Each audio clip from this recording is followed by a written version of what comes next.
Hello, good morning, good afternoon, and good evening, based on any time you are watching this tutorial. I believe you have been getting one or two values from the videos that we have been posting in this channel. So I want to implore you to please like, subscribe, and share with any of your friends and your IT group that you feel would benefit from what we are sharing on this channel. Please like and subscribe so that we can grow the channel, and that will also encourage me to be able to share more useful content to us in this channel. So today I'm going to be looking at a topic that is very important, but most times we have been overlooked by most Microsoft 365 admin.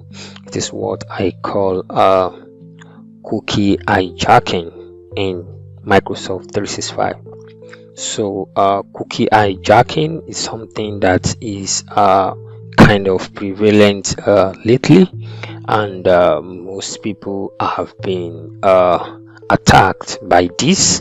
And I know sometimes some people wonder, I have two-factor authentication enabled, so how come the bad actors were able to sign in into my account? Because I've actually seen a situation like that. We have two-factor set up for the users, and the password is a very difficult password to guess, and everything looks good, but yet the bad actor were able to gain access into the Microsoft 365 account. So what happened? It is a cookie hijacking that must have took place on the user's account. So today I'm going to take a look at cookie hijacking, and I'm also going to share a few recommendations that can actually let's say reduce the occurrence of it being happening, because I think for now we cannot totally eliminate it based on my experience, but I will explain further, which you will see in the video as we go.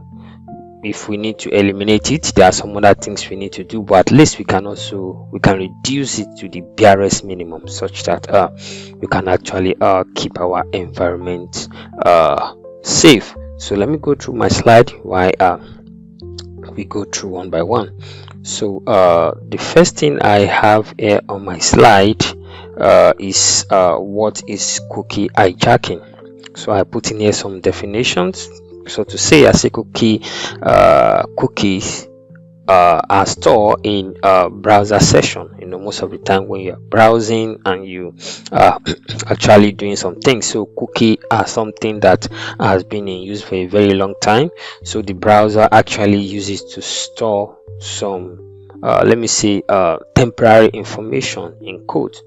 They are used by most developers to actually keep some information that are used frequently, such that you don't really need to get that information or request that information every time from the server when you are browsing. So that is just what cookie is all about. So I have here, say, cookie hijacking involving stealing this cookie to gain unauthorized access. So what happens is that the bad actor can steal this cookie, and when they steal it, they can gain access into your Microsoft 365 account. I said this can allow attackers to impersonate user without needing password, and that is very true, which I'm going to demonstrate for you as we go along. Here you will see it. They can get into your account without your password, provided they were able to steal the cookie. Let me go to the next page here. So here on my next page, impact on Microsoft 365 user. So I have here, I said cookies manage session information for services like Outlook, Teams, and SharePoint. Stolen cookie allow unauthorized access to sensitive information. Attackers can impersonate user and gain access to critical business data, which is very dangerous.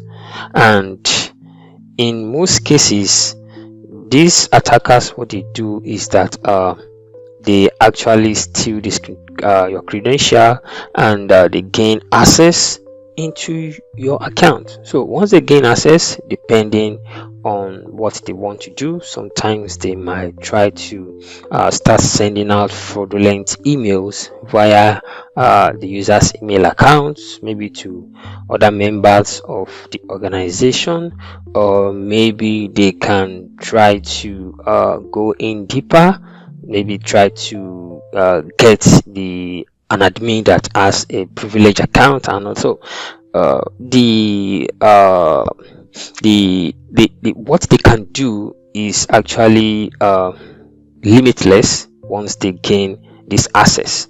So here is what I have here. I said how cookie hijacking works. So intercepting cookie, how does it happen? They usually make use of what we call man in the middle attack. So they can do this using what we call man in the middle attack, which most of the time can be a small malware application, or maybe they can also sniff into the Wi-Fi, or sniff into the interaction between the server and the client, just to steal some of these things. And they can also make use of malware injection, which they use to steal this cookie. And they can also make use of phishing, whereby they actually trick the user to click on some certain links. And when user actually click on these links, those links, they have embedded under them some script that they have written to ensure that they harvest some of this cookie. And when this cookie are harvested, they actually use it for malicious activities. So on my next, I think my next slide now is demonstration. So I'm going to just do a very simple demonstration of what happens with Microsoft 365 cookie, and how you should be careful so that you can be able to safeguard and secure your assets. So a disclaimer here, this demonstration is just for learning purposes, and is not for any fraudulent activities. So anyone that use the knowledge here to do any fraudulent activities would probably be responsible for whatsoever they or he or she must have done. But here I'm trying to demonstrate what is obtainable and what the bad actor are doing, so that you can be able to guide against this happening in your organization. So I'll take you to my portal right now, where I would perform the demonstration.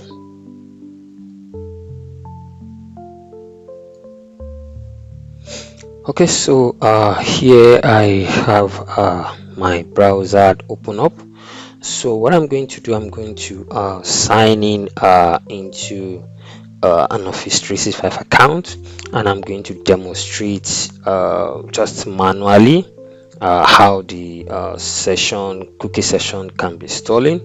But typically the bad actor would use some malware application, or some man in the middle attack, or maybe creating some fraudulent link that you would click, because they would rather automate these steps. But my purpose here is not just to make use of those tools, but just to show you what is obtainable. So I'm going to sign in into an Office 365 account here. So I would sign in here, so just watch as I do.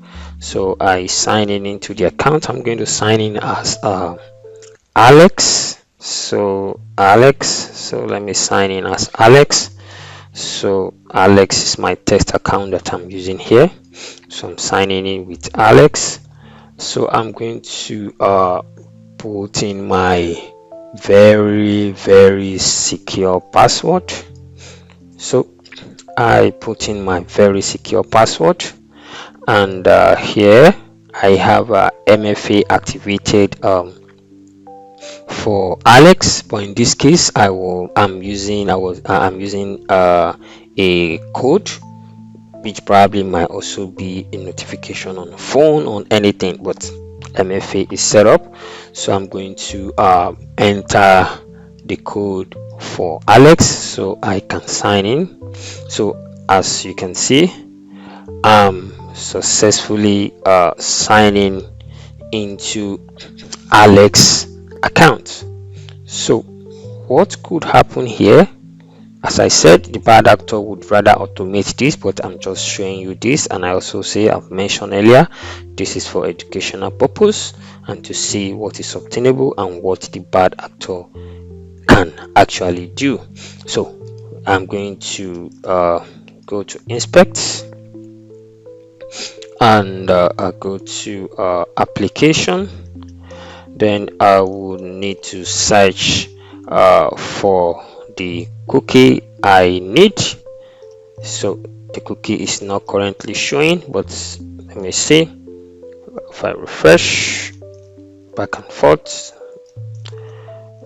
okay, it's not showing yet, but most of the time the cookie should be there. I'm just refreshing the page just to see the cookie.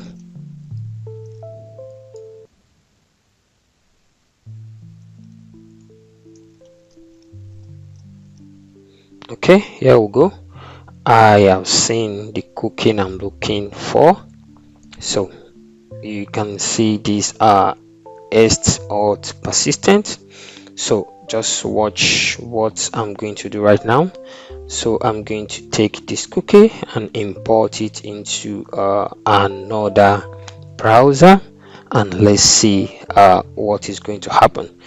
So what I'm going to do, I'm going to open an incognito window. Then I'm going to try to import this cookie into the incognito window. So I have an incognito window, as you can see. So let me try to log in doing office.com. So probably I'm not going to sign in, I'm just showing you this. So then you can see it's a blank window. So I'll go back to my inspect and go to application as well. Then I have this. So going back to my window, so this is the cookie I'm going to import. As I've said earlier, this is just for educational purpose, and it's not for any fraudulent activities. So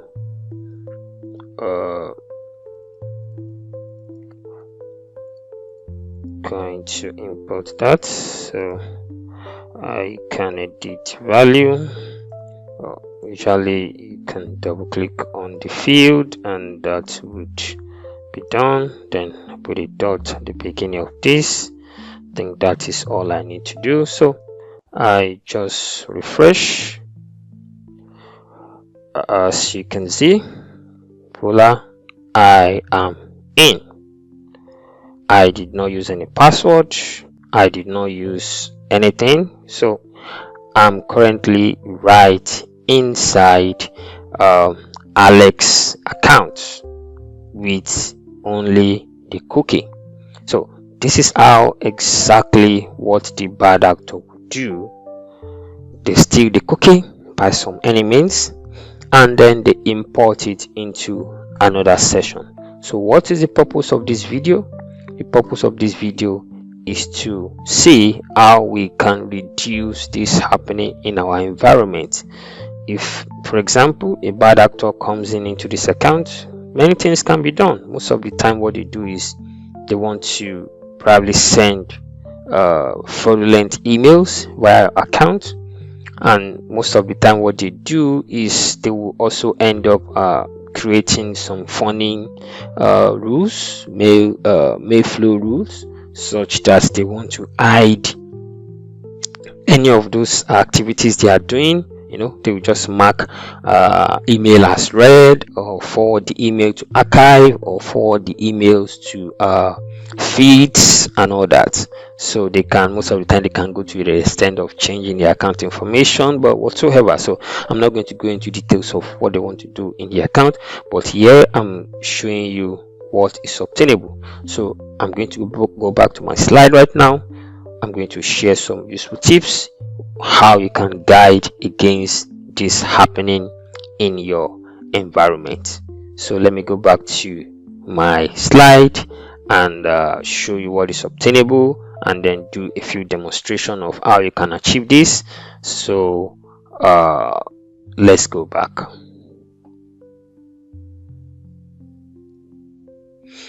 So I'm back to my slide after we have demonstrated this. So how can we prevent this happening? Preventing cookie hijacking. The first thing I have on my list is enable multi-factor authentication. Yeah, I know you will laugh at this point. Yes, you can laugh. Despite the fact that we know that the MFA is not 100% secure, I believe that should still be the first layer of security in every organization or in any Microsoft 365 account. According to the report, that MFA has stopped about 99% risk of account hijack or account compromise. Well, the report is straight true, but despite the fact that it has some loopholes, just as what I've shown you in cookie hijack, definitely is still very recommended. Just like one of my lecturer would always say, that no system is 100% secure. Every system is depending on the value, maybe the value that the bad actor want to pay for getting that information, or the value that the owner of the asset has placed on that asset. So every system has a loophole. It all depends on who wants to get the information, but the fact that system has loopholes, we still need to guide as much as we can. So that is why, number one, still enable MFA.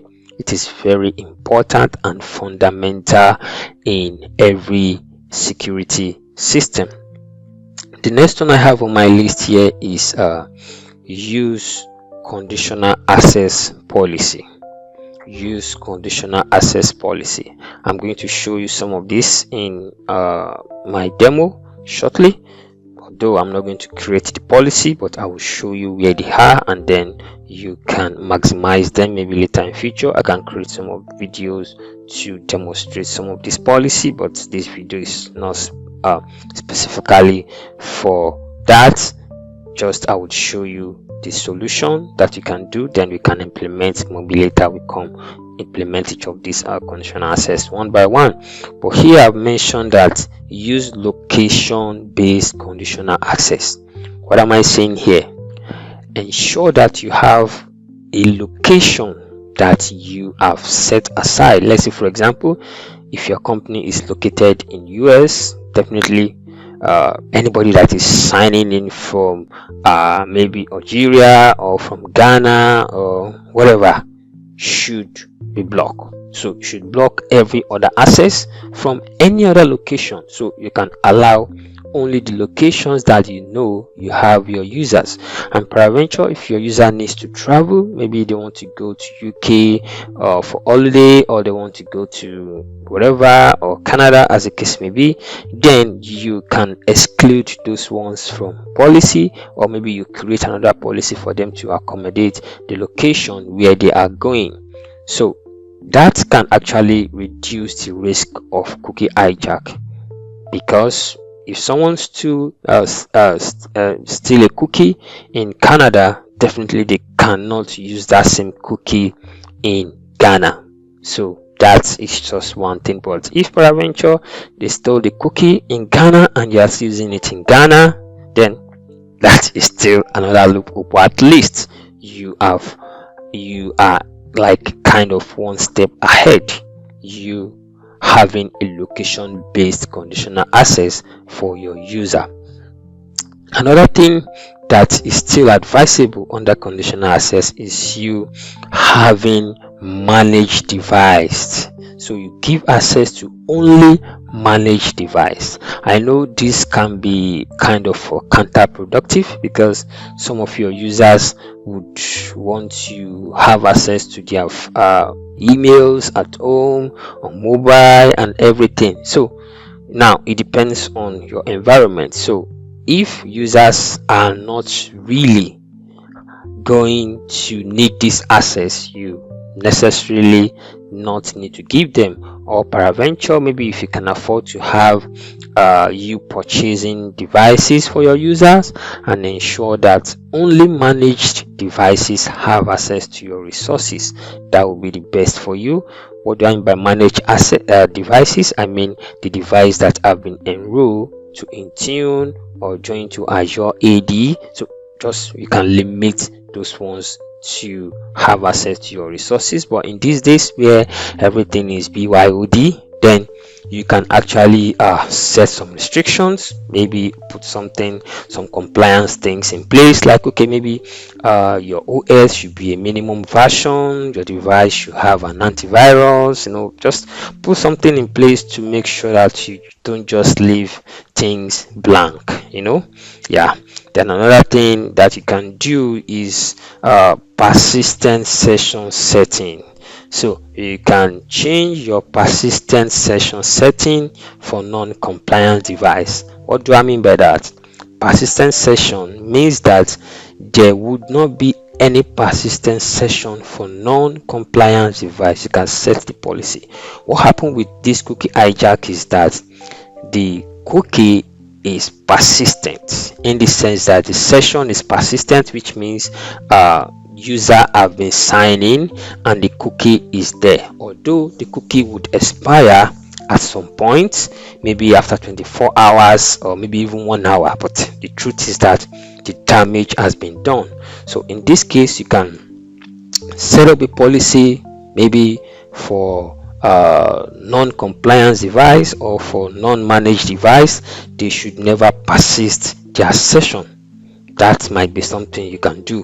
Or maybe even for all devices at all, they should never persist. Maybe all devices should never persist. So anybody that wants to use communicate email services under outside managed devices, it should never persist. So in that case, you can actually reduce the risk. And there is one more setting that I would show you, which although the setting is actually useful, still under conditional access, but the setting is very useful for only enrolled device, in the sense that you can bind the session to device ID. So in that case, even when the cookie is stolen, they cannot use it on another device, right? So another thing I have here is monitor session activities with alerts. This is very, very important because you need to monitor some of these activities. Let's say, for example, if you have maybe you have a SOC team that are monitoring alerts that you have set up, then you should be able to track down some of these things, and you should have this alert in place, and you should also review them. So if you have maybe Microsoft Sentinel is in place, for example, that can give you alert about suspicious activities or suspicious signing. And also if you have even Microsoft has some of those features, like maybe where you have suspicious signing or risky signing. So some of those things, when you get those alerts, you can put them in place and you review them. So you can also automate those risky signing to force password reset and to block the account, as the case may be. So you can use those ones. Another thing you can do is to have Defender for Office. So what would that do for you? It's to just ensure that you are not clicking maybe fraudulent URL in those cases. So maybe when you download files or those attachments, those you will be sure that those ones would have been scanned by Microsoft Defender for Office, and if anything is noticed in the URL or in the attachment, those must have been detonated or maybe entirely blocked by Defender for Office. And the final one I have here is educate your users. Educate your users. You cannot educate them enough, because as some of these threats are coming in every day, every time, you need to keep your user abreast about some of these security issues and security happening all around, so that they can also be aware and they can also help you to prevent some of these simple mistakes. You can have maybe an application that send them periodic training. We even have something like that in Microsoft Defender as well. I think you will need Defender 2 to be able to have that features where you can have you can also simulate attacks. So you simulate attacks. When you simulate the attacks, you can send them study about the attacks and give them periodic tutorial about cyber security happenings. So I think I would go into this cyber security simulation attack training in one of my video lately, so that maybe some of you that have those licenses already and you are not currently using it, you are missing out a lot. So Microsoft has this simulation attack and trainings that you can set up for users, whereby everything they can have this training and they can also be knowledgeable about the happenings of cybersecurity. So let me go to my tenant and show you some of these conditional access that you can use to actually prevent cookie session hijack. So I'm here on my portal, so I'm going to show you some of these conditional access I've actually mentioned about, so that you can see what is obtainable.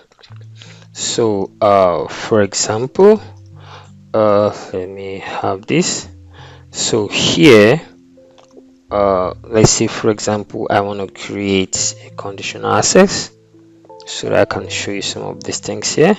So most of the time when you want to make use of this persistent session, so you can choose all apps, or you can give the apps that you'd want to use, or the apps that you want to protect.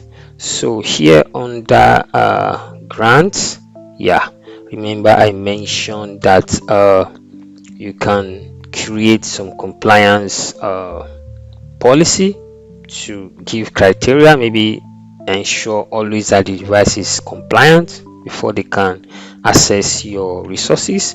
Or you can say the device should be what require the device should be what Entra join, which is Azure AD join or hybrid join. So the device should be joined to Azure AD.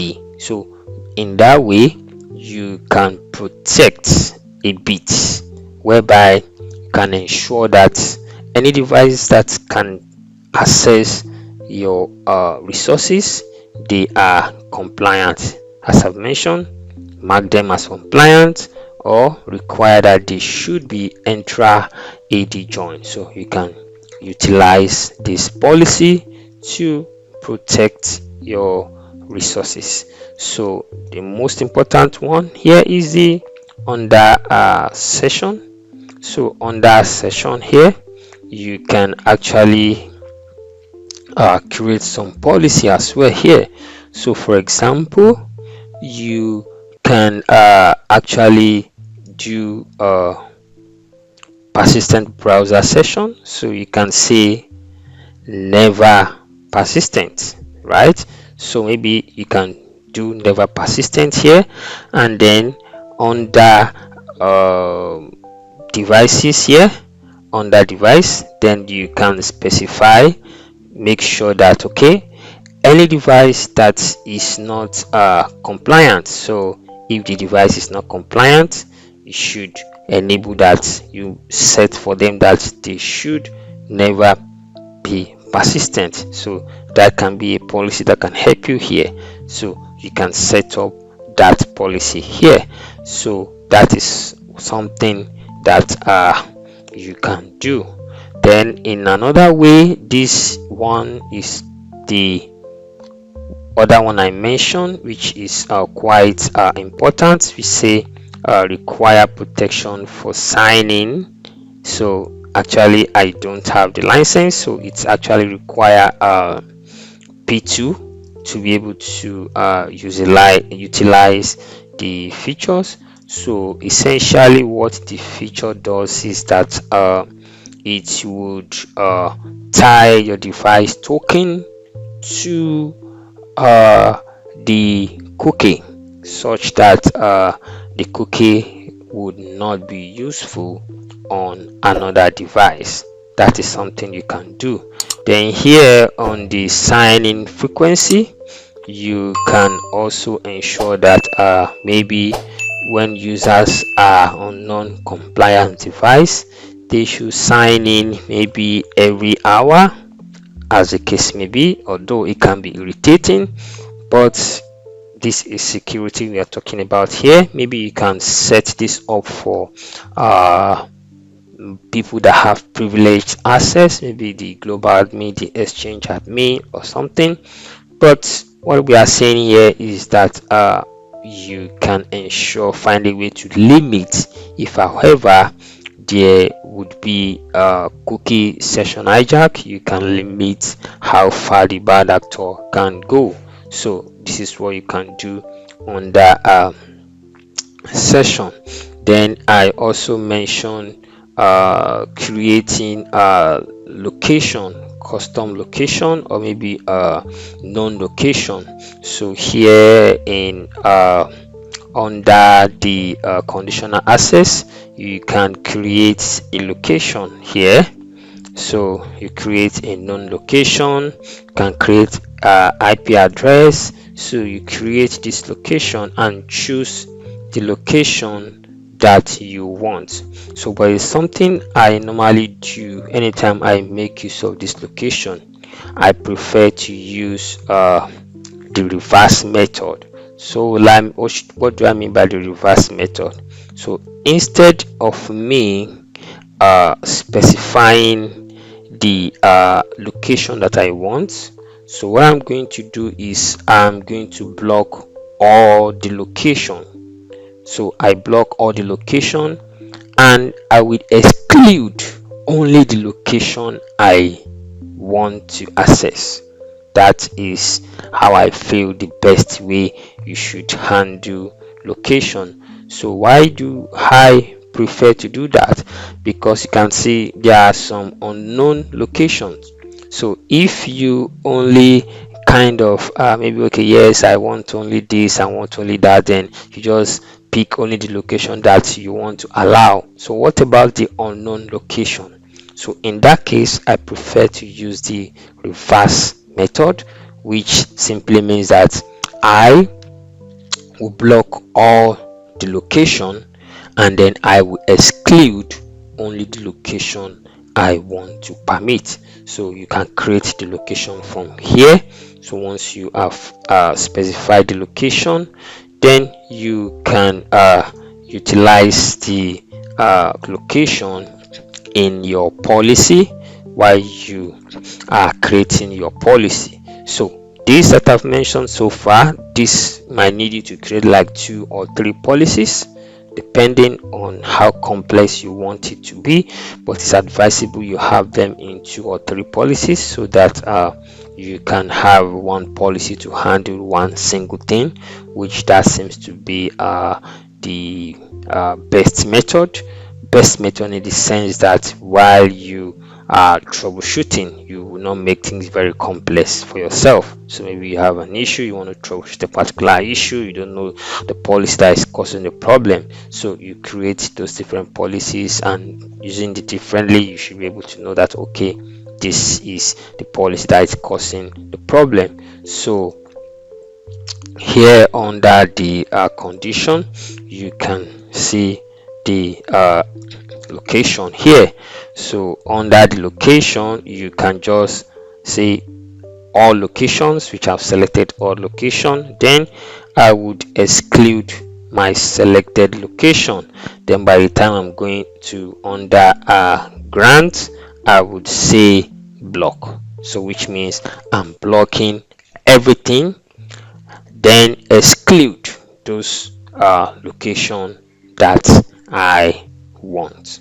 So I believe if you do few of this, you should be able to at least prevent, if not totally eliminate,